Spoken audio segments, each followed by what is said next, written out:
Hello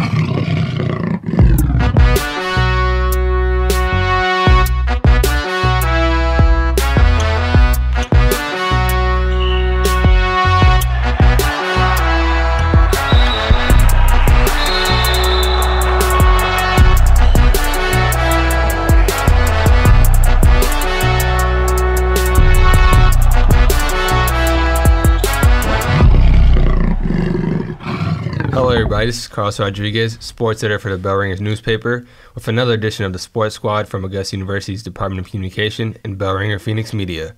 Today, the Sports Squad will discuss the Augusta University volleyball team's recent match and upcoming matches, along with recapping the AU men's cross-country team's past meet and previewing their upcoming meet. Joining the squad today is, for the Bell Ringer, is Dr. David Bulla, along with Patrick Motes and Rachel Carman. Starting off with volleyball, Rachel, the team just keeps rolling through their opponents. They just improved to their winning streak to 12 matches with a 3-0 sweep last night against Emmanuel, avenging the early season loss they suffered some in the opening weekend at Embry-Riddle. What were your thoughts on the game and, what worked well for them last night? Yeah, no, like you said, they got their revenge against the Lions. They faced them in the Bahama House Labor Day Classic down in Daytona on the first weekend of the season. And they lost to them that first season 3-0. And so we didn't expect that coming into that first tournament. We really thought that Augusta University volleyball was going to take them in that last match of the tournament. But Emmanuel has a great program. They're sitting now at a winning record of 9-7 and 5-2 for conference play in the Conference Carolinas. So they're doing really well.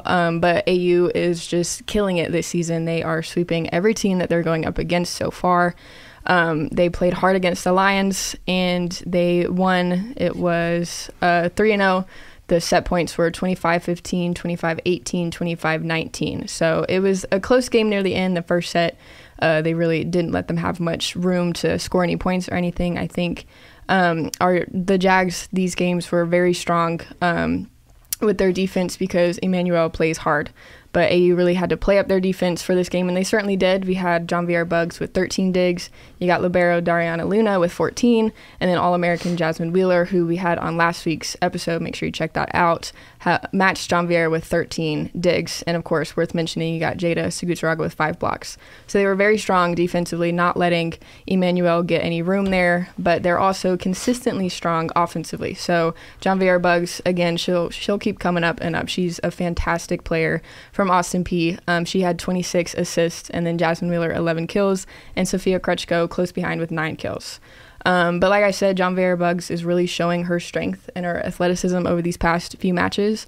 But I think she's a brilliant player. She has so much intelligence on the court. She's able to be where she needs to be, when she needs to be. She keeps the Jags in system consistently and just gets the ball where it needs to go so she can really help AU get their points. So it was a really great game. Dr. Bulla, you were there. You were doing the commentating. What'd you see? Well, everything you said is right. I think one thing that was interesting is how good a team Augusta is at blocking at the net. Is mainly Jada, I think, and Sophia. But even though she's only 5'6", Janvier, along with Jasmine, who's about 5'10", help out. And times last night, Coach Quarles, Sharon Quarles, the head coach, she was running essentially, 2 outside hitters and like 4 setters. A very interesting setup. So it'd be Janvier Buggs, Allie Thies, Dariana Luna, and Riley Harris. And one of the reasons she's playing Riley so much is Riley is probably the best starter on the team. She serves a nice low ball, barely gets over net, and then it drops. But they blocked really well. The digs were really spread out wonderfully last night because normally it's mostly Dariana, who is just a vacuum cleaner. The floor is just it's sacred to her somehow or another. She gets everything. But last night she had 14. Janvier had 13. So did Jasmine. Riley had 10, and then Allie Thies, who's a setter, had 7. So they defensively they played really well. Which when you beat a team 3-0 and the scores are 15, 18, and 19. And they had swept you a month ago, that's quite a turnaround. And I agree with you. I think that there's a certain amount of athleticism that Janvier brings to the table that goes along with Jasmine. Jasmine's extremely talented. And Jasmine is not just somebody who has great attack ability. She serves well. She served, I think, 3 aces last night. Her serve was very difficult to handle, just like Riley's. And then she, just like Luna, she throws her body on the floor all the time. She's an All-American throwing her body on the floor. So they really understand things well. And I think the other thing about John VA and Jasmine in terms of their court awareness is they kind of have this thing where they can look one way and instead of killing the ball, they'll tap it another way, and it gives you another dimension. Another thing about Jasmine's interesting is she doesn't ever hit any attack the same speed. It's almost like a good pitcher in baseball, Patrick. It's like she's always, you never know when she's going to really wind up and kill it, but she might dink it, she might do something halfway. So it's really, she's a very sophisticated player. And Kruchko gives them an enormous amount of power. He already had it with Jasmine and with Madeline Eden, and of course Kaylee Cleaver. And last night Abigail Levine's got a start, and she played really well. Yeah. But man, does Sophia crush the ball. So adding these two Division I players, one from Austin Peay, the other one from East Carolina, I think in a way filled a vacuum when you lost Alexis Diaz-Infante, who was the heart and soul of the team, I think, last year. Now I think it's Jasmine, and Jasmine is a little more quiet leader. That's not to say she's completely quiet, but she's quieter than Alexis. So it's a very interesting dynamic. And Dominique Macias, one of our students who also helped with the broadcast last night, he was talking about how they're on a roll now, and it's like they kind of can't get off. But we're going to find out. Friday night they play Francis Marion, who used to be in the conference, and then they play Lander on Saturday afternoon. And Lander's 16-2, 4-0 in the league. AU is 3-0, so we'll find out where things are, I think. The thing is, now there's so few teams in the conference. Only 5. Yeah, so this is bigger than it even normally would be. Yeah, and I think one thing that stands out from the first time they faced Emmanuel versus now, obviously on the winning streak, so you got that momentum and obviously more teammate chemistry because that was their opening weekend, trying to get used to playing with, new players and stuff like that. But also, if you look at that first matchup, a lot of key players didn't play the full sets. You got Jada, who only played 2 out of the 3 sets last time.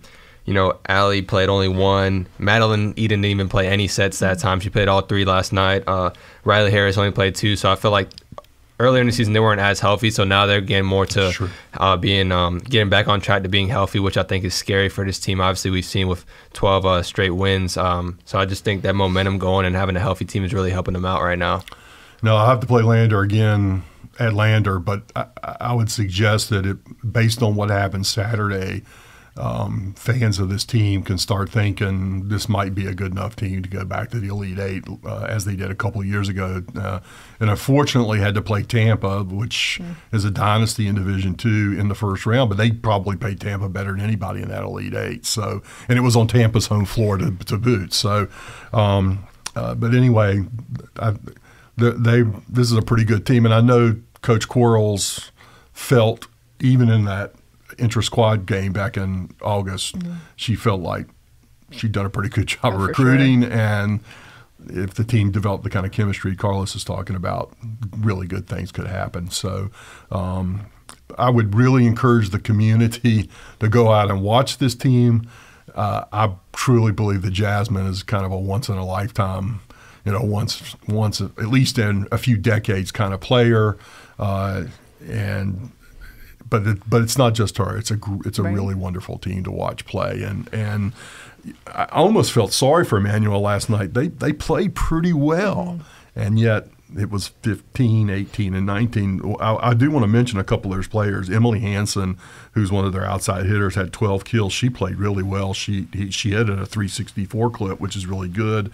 And then Ellie Jackson was all over the floor, kind of like Dariana, and she had 21 digs. So they're not bad, definitely. And then aside from these 2 games this weekend, they also played Georgia College next Tuesday, so they head back to Milledgeville, which they were last Wednesday when we had Jasmine. Obviously, they swept that matchup too, so wouldn't be surprised if they go back and do the same thing again. But obviously, Friday against Francis Marion, they have the pink out game, so obviously fans dressing out in pink for breast cancer awareness. And then Saturday is a community game. I'm not too sure. Do you know what that's all about? Because I couldn't really find information on the community game. I'm assuming it sounds like maybe it's a free game. I don't know what that all anticipates, but there's really no information I could see on that. But it's just labeled as the community game. But I would assume community game would sound maybe like something. I don't know. Maybe be promoting it to businesses and organizations. Like things that AU Health are involved in. But and that's the game where you'd like to have 1,000 people. Yeah. Normally, we're lucky if there are 100 or 200. I think they said 86 last night. I think there was a little more than that, but maybe they weren't counting the professors who came for faculty appreciation night. But this is. And Francis Marion, they got some really good players, so you never know. But Lander game is something to really get excited about. I don't know what time the Bulldogs play. I'm just hoping they don't play at 3:30. Right. All right, moving on to cross country.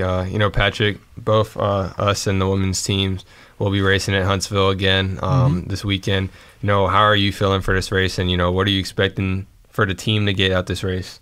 Yeah, I'm kind of looking at the sheet right here of who's all coming and stuff like that too, and like it's going to be a very competitive meet. There's going to be some really good teams there, like Alabama, Huntsville, Anderson, us, Catawba, Charleston, West Virginia, Embry-Riddle, Flagler.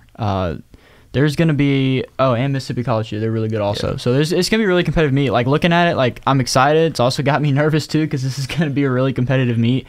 It's going to be an important meet for us as well, too, because when it comes down to the national point scoring system, too, this is going to be a really important meet. But I think we're going to do really good. We've had a good segment of training and kind of in between the last one and coming into this one. I felt like everybody had a pretty good workout yesterday. So really the best thing is to make sure everybody's just eating right, sleeping right, and just kind of trying to relax and not overthink it. I kind of tend to do that myself sometimes, just kind of looking at it and just being like, "Whew, that's a lot of teams." But I think if we really just focus on ourselves and don't overthink it, I think it will be a really successful meet too. And the beauty behind it is, we still have more in the season to go. We still have conference, we still have regionals, and we still hopefully have nationals and stuff like that too. So it'll be good to kind of get the feet wet again in a Division II. Coach is really excited. He thinks we can go out there and compete really, really well, and I think so too. We have an amazing squad this year, and it's been fun to kind of train with everybody and kind of because we bringing in two pieces has been actually a really big blessing, and it's turned out really, really well for this team. So I'm really excited about it. Carlos, what are your thoughts on it?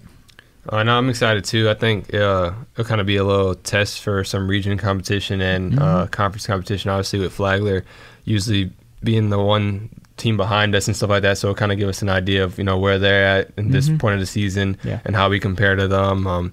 Same with other region teams like Catawba, Anderson, if they are racing everybody, because obviously they haven't raced their top two guys at all yet. So it'll be interesting to see if that plays out. I think out. they race them. I think they do. I don't see why they wouldn't.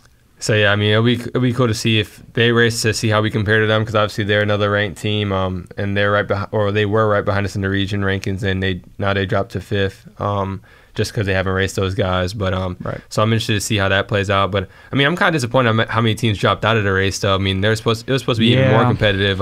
Like Lee was supposed to be there, Illinois Springfield, Cedarville. So I mean, there was a couple other ranked teams that were supposed to be there and aren't going anymore. So I know that would have been more competitive and stuff. I honestly think the first Huntsville is probably more competitive than the one we're going to now, just because of the Division I talent. That's true, yeah.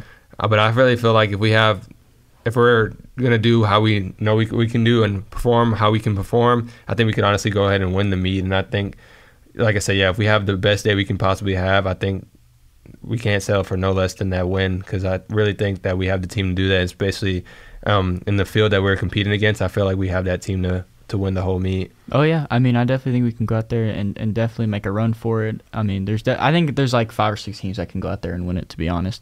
So it'll be good to go out there and compete against those guys. And it's a new race. It's been a few weeks too, so you kind of have to at least from my perspective, I treat it as a clean slate. Always got to respect your opponents and stuff like that too. But yeah, when Lee dropped out, I know that they went to I think they're going to Louisville, right? They went last weekend. Yeah, that meet was last weekend. Yeah, so they went, and then Illinois Springfield went to Paul Short and stuff like that too. So some of the bigger D1 teams, or they went to go compete against some of the bigger D1 teams. So yeah, it'll be a good time. It'll be fun. For sure. Is there a strategy that you have in a meet like this that differs from what you would have, say, in the conference meet, or is it pretty much the same plan? Coaches kind of put us into some little bitty groups and stuff like that, all within no more than 10 seconds of each other, right. But just kind of going out and stuff like that too. I think the one mistake we made last time at Huntsville was some of us either went out a little too aggressive, or some of us didn't go out quite as aggressive enough. And so the race that we should have been in 20 seconds ahead, when you look at that, you know you can be with them, but you didn't get out hard enough. Right. You can't catch that. If somebody's 20 seconds, you're not going to catch up to that person. So kind of positioning yourself too. But I also think too, in this regard too, this is kind of a completely different meet because Alabama, Ole Miss, Auburn. Gosh, who else was there that was really Kentucky, all these guys, all those teams, those are used to going out at that kind of pace and settling in. So this will be kind of a different meet in that way. And that doesn't mean people won't go out hard. People go out hard everywhere. Right. But from that perspective, it will be kind of a little bit different in that way. But making sure that we set ourselves up so that we're in that race at mile 2 instead of trying to instead of getting into it at mile 2, really starting to get the gears going. That's really that's right. The most important thing for this one too, and really beating as many people as we can and scoring points, so that way when it comes for nationals times they can be okay, they beat this and this team. Right. And I still think too that finishing behind Lee at the last meet, I do think that kind of flew under the radar just a little bit more than I thought it would. Lee's an exceptional team. They have an outstanding team, so I think for us to go back in there we didn't finish that. How many points was it? I'm not sure. Points-wise, it might have been 1-something, 2-something, maybe low 200s. I think Lee was maybe mid 150s or something like that. Yeah, it wasn't ridiculously far back, so I think that one kind of flew under the radar a little bit. But, hey, you just put that one in your back pocket and just kind of move on with the season and stuff like that too. Right. Well, I think that's an advantage for you guys because the team that's just a few points behind and a slot or two behind in the poll – sometimes is way more dangerous than even the teams that are in front of, say, Lee. But for conference and stuff like that too, that's a totally different style of race, and that's a totally different mindset. And we'll worry about that one once we get through this one and stuff like that too. Right. But we're just kind of focused on one meet at a time, week in, week out. Yep. All right, yeah. So Patrick, some of the guys raced this past weekend in Columbia, South Carolina. Mm-hmm. What are your thoughts on their performance this past weekend? Yeah, I thought they went out there and ran well and stuff like that too, especially with some of them most of them actually raced at Queens, and it was a shorter turnaround for them too. So to go out there and run, it was an early morning meet, and they had an early morning driving up there. I thought they ran really, really well, and it was good for them to get out there and race again. I think that they definitely showed the kind of aerobic base, because I think it is important to note that most of the people that ran that are middle distance people. So the cross country season for them is a little bit different, where they're more focused on building that strong aerobic base for track, so that way they can really hone in and develop that strength and speed for that fast twitch in track. So I think that it's really important to note that, and they ran really, really well. I know that Columbia's I've never ran there. Carlos has. I know it's a pretty fast course too, and I thought they ran well. I know that some of them aren't thrilled with it. I think there might have been a few of them who weren't feeling great. But regardless, I thought they ran well, and it was good for them to go out there and compete again. Yeah, no, I was excited that they got another chance to race, just because originally they weren't supposed to race that meet. It was kind of a late addition, and if they didn't, then that means for pretty much most of them, or if not all of them, they'd only have 2 races and then they're done, which kind of sucks, especially for a freshman. I feel like, if you're a season, your first year, you only get 2 shots at an 8K, and it's you can't really tell the improvement. My freshman year, I raced the 8K, I think 4 times, I want to say. Maybe even 5 times, honestly, I think, now that I think about it. I think I raced it 5 times. So, but it just shows you how much the team has changed, too, from my freshman year till now. We didn't have as big of a team back then, and now we have almost 30 guys, I think. So it just shows you, top 15 over the years has gotten harder to even race that conference. It's not a guarantee when you on the team like this now, just because top 15 now, like the 15th spot a couple years ago, that might have been like top 7, which is crazy to see the progression of this team. But yeah, like I said, I'm just happy they got another chance to race, because obviously we didn't have too many meets on the schedule, and like for guys like us, I mean, we only raced twice before a conference, but you know, we have like the postseason to look forward to, but not everybody gets a chance to be able to race past the conference, or like I said, not even regular season. So just for them to be able to get another shot at the 8K, I thought was pretty cool, just because I mean, racing twice, and I can't imagine like only racing twice. Like, you race your first 8K your freshman year, and you're like, okay, I survived it, I made it, I know what it kind of feels like now, and then you're like, okay, I've got one more shot to try and figure it out. Like, it's just not gonna happen. It's physically impossible. You're not gonna just turn around X amount of weeks later and be like, yo, yeah, I got to figure it out. Like, that's not even happening. Our top 7 has still got stuff we got to tweak out and stuff like that. It's not happening. So I feel I'm really glad they did get to race it again too, and have some fun with it. Yeah, I feel like it's important to get those races too, because I mean, like, you know, throughout the season you'll cut time drastically, especially on the 8K if you never raced it before and you're a freshman. Like, I just think about like guys like Naz Muhammad, who, I mean, his first 8K was, I think, like a 28 something, but say if he only had 2 races, then his second 8K, I think, was like 27 something. So he would have stopped there, but then the next race after that, I want to say he ran like 26 something again, or he ran 26 something, and then the next race after that, like 26 lows. So I mean, you wouldn't be able to see that progression if they didn't get that chance. So I mean, even someone like Andrew Helfers, who just completely bypassed the 26-minute mark. He went from 27 something to 25:56 at Charlotte a couple weeks ago. Like, if that's a perfect example to being able to race consistently and being able to have those opportunities, because you just don't know when. You don't know when's going to come when. Yeah, for sure. So yeah, definitely them getting a chance. Definitely was nice to see them be able to just close out the season, and obviously now more looking forward to track and stuff for them. Yeah, absolutely.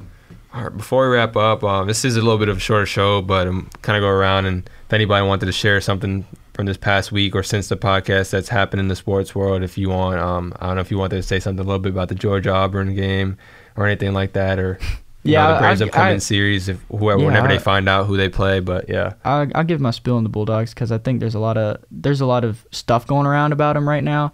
I think it's important to note that they are in a completely new team this year, and I think that I think people like the problem I have is I think that if they lose 1 or 2 games, I think they are on upset alert this weekend against Kentucky. Kentucky played a really good game last week. And if they lose 1 or 2 games this year, the thing that frustrates me is they're going to write them off. They will throw them out. They'll write them off because people are so desperate to see someone else, which is understandable. I mean, people like change in sports, but they're so desperate to see other teams at the top. Georgia loses to Kentucky, they'll drop 10 spots. Easy. They're out. They're gone. Like, I think that they would get dropped. But they can still win the East even if they lose to Kentucky. They can win the East. Because Missouri's good, and people have to go to – and South Carolina's not bad. Nope, I mean, Tennessee's not bad. It's really wide open. Right. And they still have Ole Miss coming to town. Except Florida. Florida and Vandy stink. No, the Auburn game, I think, like, what people need to look at, like, this needs to be a pass-heavy team. I mean, Brock Bowers is an absolute unit. I mean, he in my opinion, like, I know Caleb Williams is outstanding and Bo Nix is great too, but I do think all around, I think Brock Bowers is the best player in college football. And when you have 8 catches for 160 yards in the second half, like, there's something that, like, you need to put 2 and 2 together, but it's just hard for them. They have a lot of injuries. They are in a new quarterback who has been catching a lot of flack, but I thought he's played well. He's actually played pretty well. And then that one drive at the end of the game when it was crunch time and he needed to make that 3rd and 10 throw, he came up really big. Yep.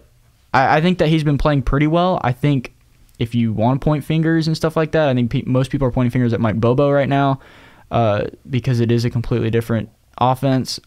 It's a new defense. They've got a lot of injuries. And I just think that the college football landscape is completely different this year. I don't think there's one elite team at the top. I think the team right now, if the national championship was played tomorrow, I think Texas wins it.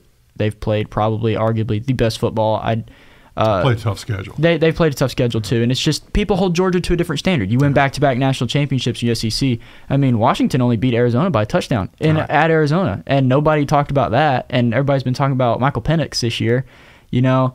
He's pretty good. Yeah, and he's good. And let's not talk about Colorado not almost coming back to beat USC. Right. I mean, now that Colorado defense is kind of a liability, but It was a good comeback. It was a good comeback. Like, they played really, really well in that second half. So I just think that people can say what they want, but I think you also, if you're going to say all that, you kind of have to look at the rest of the landscape and start calling out other teams too, because I think there's 10 teams that could win it, and Georgia's certainly one of those yeah. teams. Now, I do think that if Georgia figures it out and starts playing what the level they've played to in the past 2 years, I do think they can run away with it. If they play like they do in the second half of every game so far, they'll win the national championship. But it's can they come out fast? Can they start fast? And can they play consistent ball? And at Tennessee, they may have to.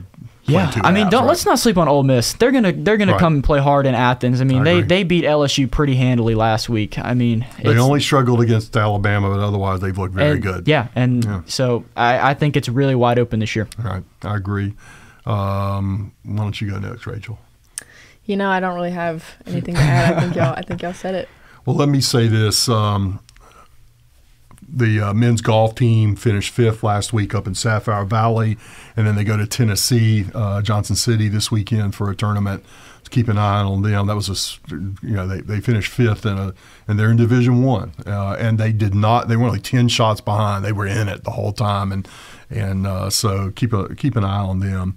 What I want to mention though is last week one of my personal heroes when I was a child died, Brooks Robinson, who played third base for the Orioles for 23 years. He played for one team. Wow. He started in 1955. I actually went with my best friend on the day that he officially retired. He actually had retired before that on September 18th, 1977, when I was a freshman in college and was working at the Greensboro News and Record. And I told the sports editor, I'm going to go see Brooks retire. And I thought I was going to get fired. I didn't. But anyway, Brooks won 16 Gold Gloves. The only person who won more is Greg Maddux, but Greg played pitcher, and you only play every 5 days. Brooks played every day. He hit almost 3,000 hits. He had about 300 homers, a little less than that. He wasn't a big home run hitter, but he hit his share. But the Orioles, they won it in 66. They beat the Dodgers. They lost to the Mets, the amazing Mets, in 69. They beat the Reds in 70. And I encourage anybody out there listening, YouTube Brooks Robinson, 1970, just put WS for World Series. You won't believe what you see, especially a play on Lee May where he went about 10 feet beyond the foul line at third base and then threw May out. May wasn't super fast, but he threw him out by about a half an inch. Incredible play. Even the replay shows he just got him. And he just played amazingly in that. Then in 71, they lost to the Pirates. So from 66 to 71, how many is that? Is that 4 or 5 World Series he's in? And they won 2 of them. They won 70 and 66. So, and that was definitely the Orioles' high mark. Now they continued to play well under Earl Weaver, and then they did in the World Series in 83. So, and especially with the Orioles having sort of a revitalized year this year. Yeah, I mean, they really amazing. Well. Yeah. Last year they won only 83 games, which was way better than the year before, and they only won 52. So, in a sense, Brooks will be sort of the ghost, sort of hopefully bringing the Orioles some good things. I'm not as optimistic as probably the people in Baltimore because I'm probably too old to be optimistic. But it's been a great season for them and their fans, and I've really enjoyed the ride. But then having Brooks, but he was in bad shape. He was 86. He's in bad shape, so it was kind of expected. And then, of course, also the Oriole fans found out that Felix Bautista is not going to pitch. He's going to have Tommy John surgery. So, but anyway, for your generation, he was long out of baseball, long before you were born, please go and YouTube him and enjoy watching him. He definitely defensively, he was the greatest third baseman.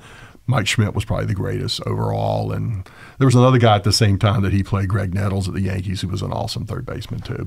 And there's some great ones today too. So anyway, that's mine. My big headline is probably the Damian Lillard to Milwaukee Bucks trade. Obviously, that was a big trade and just creates another super team for the Bucks. I mean, who's 2 years removed from winning the NBA Finals, so it's not like they really had a bad team or anything. They still have Giannis Antetokounmpo. You think they'll play really well? Because I think so. Yeah. I mean, I think they will. I think some super teams just don't play well. Damian Lillard doesn't have a ring, and he's never experienced going to the finals, or I think the furthest he's gotten probably like the second round. So I mean, Yeah. I think That's true. him and Giannis and the rest of the team is probably gonna just run the table on the East, and I feel like they probably have the strongest team right now on the East. The Celtics look strong too with their addition, because they got Drew Holiday, which I mean he originally went from the Bucks to the Trailblazers, and then the Trailblazers traded that to the Celtics. So I think the other thing for the Bucks though is they really had a good season last year, and then he gets injured in the first game of the playoffs, right? And so he won't. I mean, he still thinks he's the best player in the world. He may well be. Yeah. So they got something going psychologically that the Celtics and the Warriors and whoever else is going to be in the running. Yeah. I don't know if the Phoenix Warriors Suns, are. I think the Suns, Suns and right. Bucks would probably be the Two best matchup people teams, want to see. Yeah. Which I mean, I think that was the matchup when the Bucks won. They beat the Suns when right. it was Chris Paul and Devin Booker and stuff. So now it's just a different Suns look with obviously Kevin Durant and Bradley Beal now. So that would be an interesting matchup. They added. Who did they add? It was Bradley Beal. Bradley right? Beal over the summer they added him. So Paul went to the Warriors. Yeah, Chris Paul went to the Warriors, which is I remember really weird for me to see. I feel like why do you need another guard? Yeah, that and all the battles he had as being a LA Clipper and stuff. So he was always going against the Warriors in matchups like that. So it's kind of weird to see him on that team now, especially with Steph Curry already being there. It'll be interesting to see how that works out. Steph won't have to play point guard. So, which is not really his natural position. Yeah. Well, that'll wrap everything up for today. Thank you for listening, and thanks to our panelists for being on the podcast, Dr. David Bulla, Patrick Motes, and Rachel Carman. We'll be back soon for another episode. The Sports Squad is a production of Bell Ringer Phoenix Media. The producer today was Ethan Balducci. The opinions stated here are those of the individuals and not Augusta University. You can find us at aubellringer.com, on the Augusta Press website, on Spotify, and on social media. Please send your comments to bellringerproduction@gmail.com. Have a great day, and listen again soon. This is Carlos Rodriguez saying so long. We're out.